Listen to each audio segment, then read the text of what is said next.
Good morning. This is Ken Long from Tortoise Capital with a review of the weekend strategy report for January 11th, 2014. We have a market that is in bullish, quiet conditions.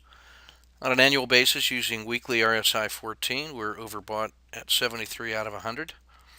On a 10-day basis, using the 10-day NDX, we are in the middle of neutral at 79. Actually, at the high end of neutral, score 79 out of 100. The price relative to the 200-day moving average improved to white bullish at 9.88%, or 7.5% above sideways conditions. The slope of the 50 is at white bullish at 0.48%. ADX 14 dropped down to 17.9 for a neutral trending. ATR percentage got very quiet at 0.60%. The risk index is the 30-period moving average of the VIX divided by the 10-period. Score is greater than 1.0. Our risk off. Our risk on, score is greater than or less than 1.0. Our risk off, and our current score is 1.05. So we are in risk on, meaning that we are rewarded for holding riskier assets right now. If you take that score of 1.05, compare that to the last 5,000 trading days, and then find the statistics, you get a z-score of 0.52, meaning it's 0.52 standard deviations above the average of the last 5,000 days. This is a 90-day time series of that indicator. You can see that it oscillates smoothly between 1.5 and minus 1.5 here lately. We're getting a local maximum here at 0.5, meaning that a return to some volatility would not be unusual given that it's been about as quiet as it can be for the last week. In the blended monthly rebalancing, no change to the portfolio holdings. Next reevaluation is going to be due on or about 1 February. The theoretical exposure in the ETF2 system is 0.7 or 70%. The model portfolio itself is at 100% with protection provided by the stop losses. This is just a quick look at where we are with the 13 ETF portfolio in blended monthly. It's still US centric with technology small caps and then large caps in the 13 ETF. Only 4 of the indexes are on cash signals. That's price relative to the 4-month moving average, or 88 days is what we're using. In the 32 ETF portfolio, again, it remains US all the time. It's industrials, healthcare, and technology in the top positions, followed by more sector spiders, consumer discretionary materials, and the financials. So it's really the world market being dominated by the US right now. Looking at the top 50 ETFs in the ETF Max portfolio, solar energy remains at the top, along with Greece and biotech. Spain, small cap dividends from Europe, pharmaceuticals, dynamic pharmaceuticals, defense, more alternate energy, social media. The first one that we see that shows newly emerging strength would be India Small Cap Index Fund. The SMIN is the symbol, due to seeing the green followed by the white. That's an indication of current strength at the expense of longer term strength. So it's a newly emerging leader, I should say. The India Small Cap ETF is in the same position, green and then white.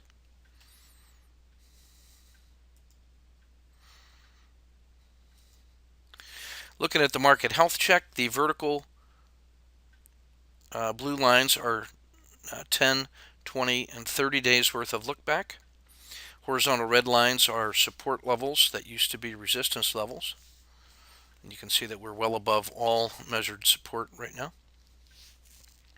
We have 3 regression line channels, RAF regression line channels, that are in play. The short term is blue, that's a 10-day. The green is a 30-day lagged by 1, and then, the black one is.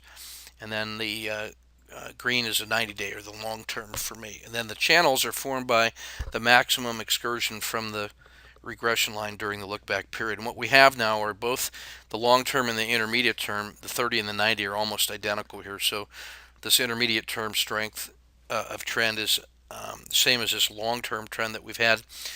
We had a bit of a pullback over the last 10 days compared to the average move of the last 30 and 90 days. That's why you're seeing the almost horizontal channel here in the last 10 days.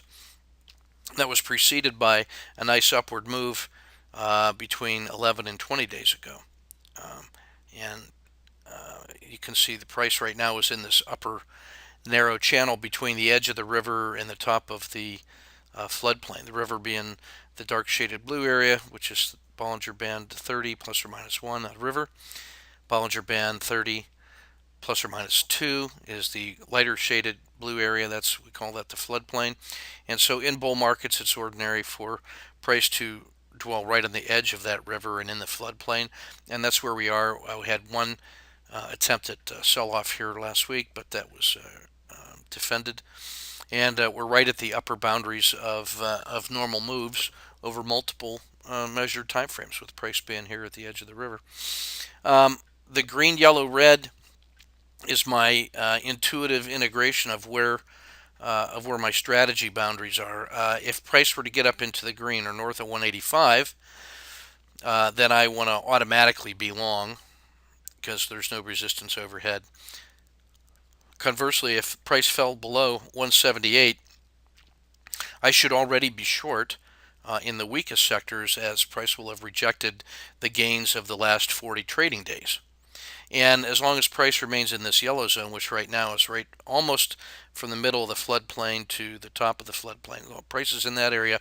On an intraday basis, I want to be trading in the direction that the market is taking that day. I have an upward bias because we're in bull quiet, but at the same time, I'm prepared for one-day sell-offs. As you'll notice with the one-day big red candles, those can be quite rewarding, and I look at those as opportunities to make some hedge money on the downside, and then also look to buy value on sale when things happen, like big sell-off, and then a couple days of consolidation, like you see here and here and here. I see all of those as resumptions of the trend and buy and dip opportunities.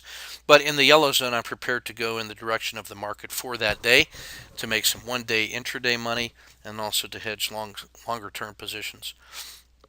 Now, the 30-period regression line slope is indicated by this thin black line. Looks like a sine wave. If you look back 10 years, the really extreme readings for upslope are up around 0.375. That's where it's hard for it to get much steeper up than that. And then measurements down around minus 0.2 are getting very extreme downward slope. And so I like to pay attention to where that regression line slope of the last 30 days is crossing the zero line, which you see highlighted here. And these are places where that regression line crossover happened. Here are two places where these dotted lines show that if the market had continued to sell off, it would have crossed here and then possibly gotten negative. But the last two times it did that, in fact, it rejected and then simply went higher on large range days confirmed with volume. And so the last time it happened was about 15 trading days ago, when the price is right here at the Bollinger Band mean, the last time it tested it.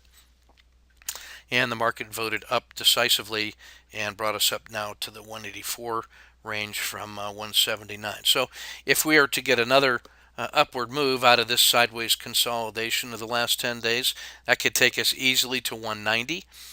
Just on a technical basis, and there's reason to believe it can do that.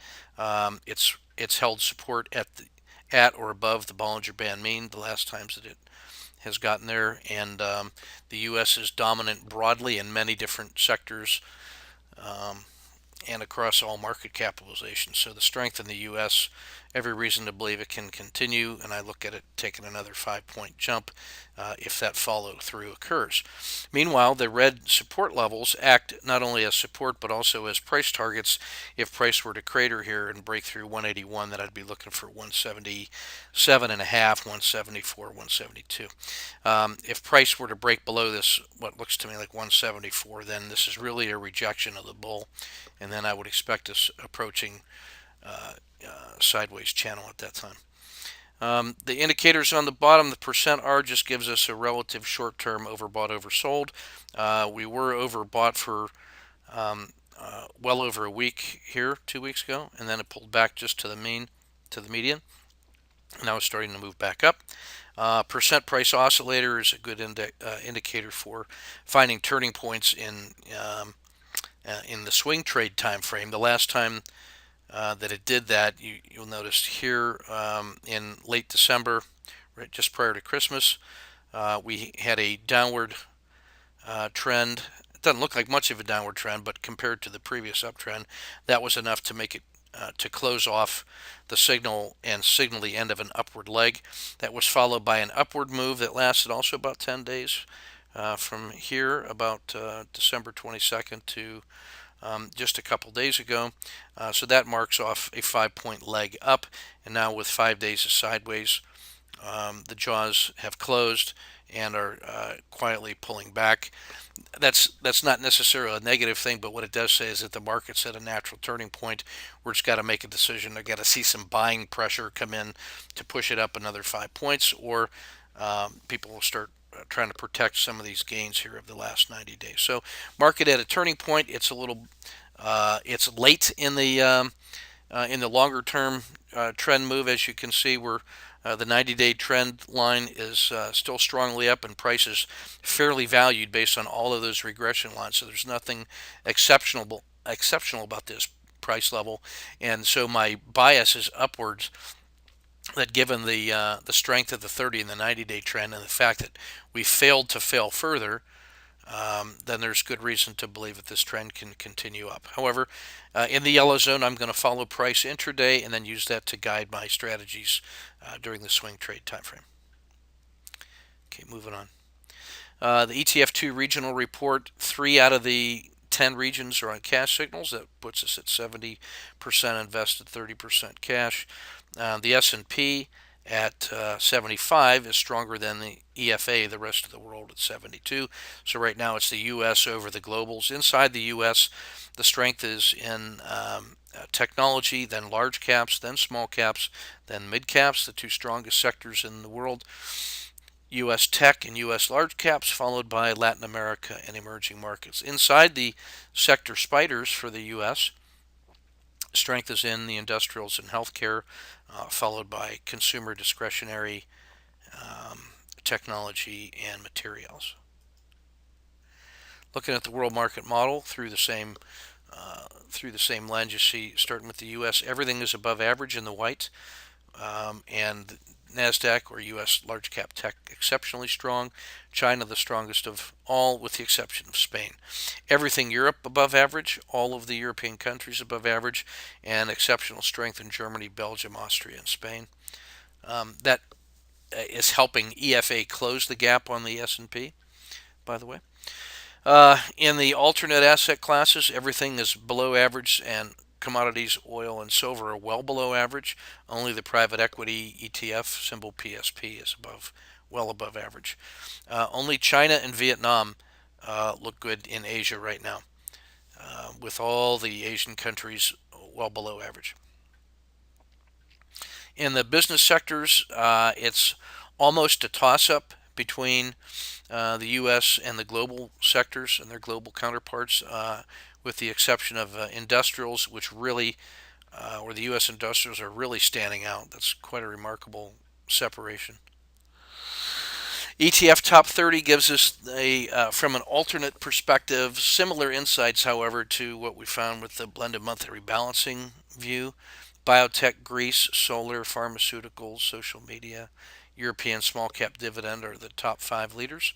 I like those that are in the green under strength and white with consistency. All of these now represent relatively newcomers to the relative strength party, and that's where the emerging strength is rotating to. Those that are green on strength and green on consistency have been at the top longer, with consistency being a 10-week moving average of strength. So there's some longer term trade ideas in there for you. The Dow looked at through the same lens. We have the two Consistent leaders have been Boeing and American Express. Visa, 3M, Disney, ExxonMobil moved into the top five. You can see also that GE and 3M are greens across the board with strength and consistency, so they've been very good. Nike has actually started to give up some ground here with being only white on strength but green on consistency, meaning that it's starting to fall off the pace. Only Cisco, compared to the rest of the world from among the Dow candidates, is in the red.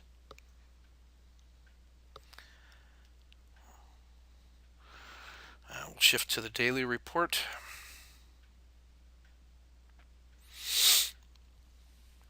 No signals on channeling and overreaction.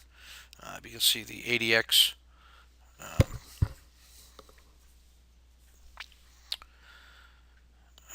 indicator here. We have a large number of channeling and overreaction signals among the large caps, and then the auto framer reflects symbols that test out better than 2 to 1 on reward to risk ratio.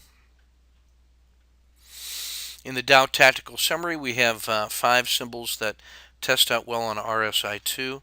That's these are short-term 2-day washouts, and may provide some tactical entry opportunities if there are other reasons to care about them. Like General Electric, for example, is a 3 on RSI2. It was a big percent loser on Friday, having lost 1%. It is number 3 on the max pain range compression in terms of quality, and its reward to risk ratio using the auto framer comes in at 2.4 to 1, and it's also a channeling and overreaction. So a lot of reasons to be interested in General Electric.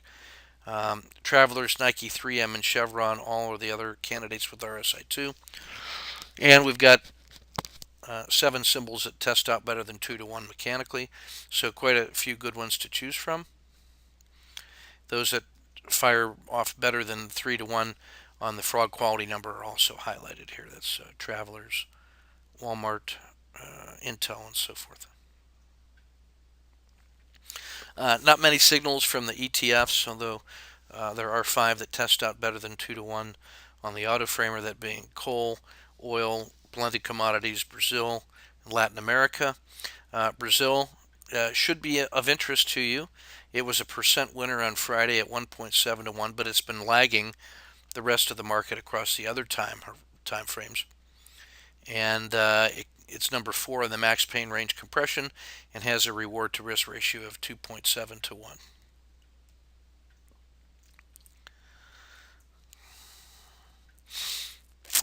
For those of you looking at mechanical framing, these are the important stats and price levels for the auto framer.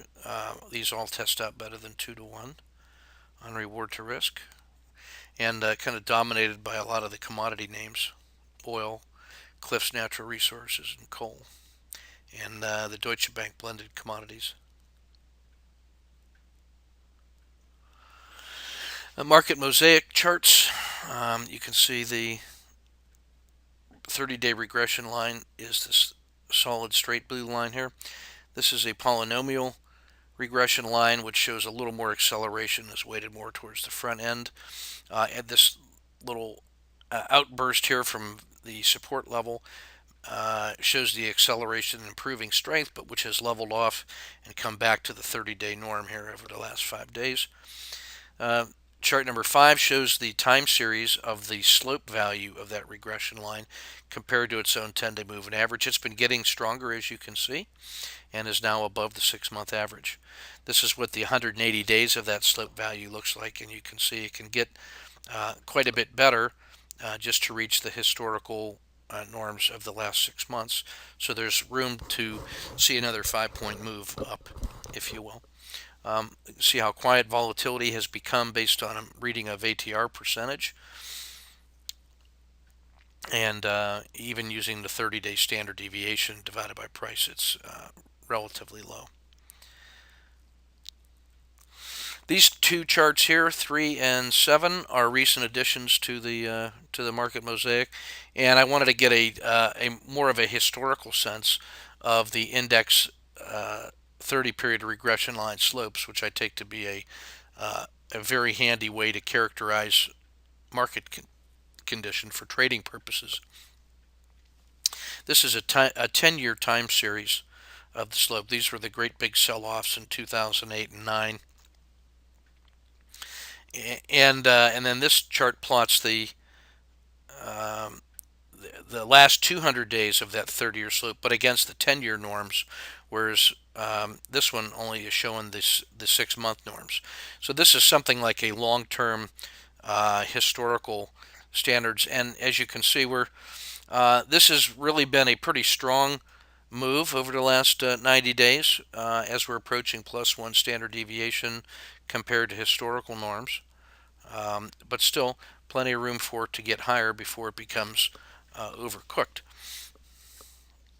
But this is about as strong as you would expect to see under most normal market conditions with price approaching +1 standard deviation.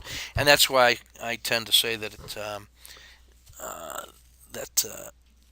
make sure that you're protecting your profits and that maybe this move is getting a little long in the tooth.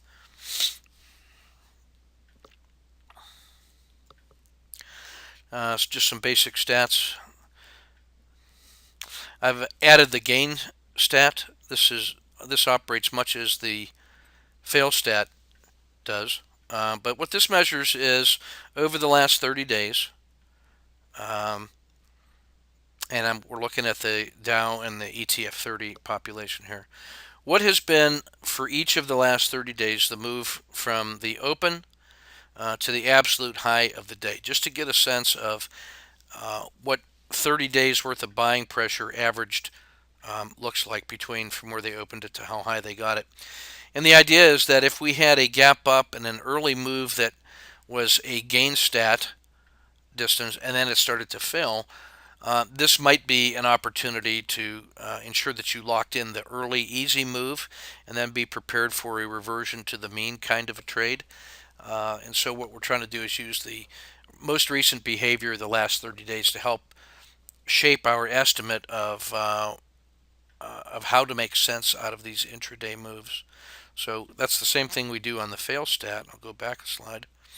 On the fail stat, what we're doing is we're measuring the distance from the open down to the low of the day, and then on cases where we have morning hooks, where we have a gap down and a quick sell-off that finds support and starts to revert back to the mean, if it has fallen a fail stat or more, we start having some reason to believe that maybe the selling pressure is over, and especially in a bull market, we might see a reversion back to fair value. Now that we're becoming at the upper end of the strength of these longer-term trends, maybe we're going to start seeing some gap and trap on the upside. So we've added the gain stat to reflect the same idea, but now measuring from the open to the high of the day. Signal to noise ratio statistics, and again, this is just measuring what the magnitude of the real move of the day is. In other words, the difference between the open and the close. This is what describes the average real body over the last 30 days as compared to the what you might think of as wicks. I'll not comment on these other charts until we get to the regression line slopes for the market. And compared to the last 180 days, if we take the z-scores now of the 10, 30, and 90-day regression lines, where we are is that the 90 has started to cool off and roll over based on we had a long period of sideways motion here before the move of the 2 weeks ago, and now we've had another 10 days of sideways motion. So that's causing the 90 to slow down a little bit. The 10 has pulled back to the 10-day or to the zero line, so it's been at the average slope compared to the last 180 days. And the 30-day has gotten right up to 1.0 z-score. So this is sort of a natural place to see another sell-off back towards the bottom edge of the river here. The older trend line is starting to cool off after an extraordinary run up, which is indicated by the fact that it's been been above a 1.0 z-score for quite a while. The 10 has pulled back, and the 30 has moved to a natural place for it to to start to fill.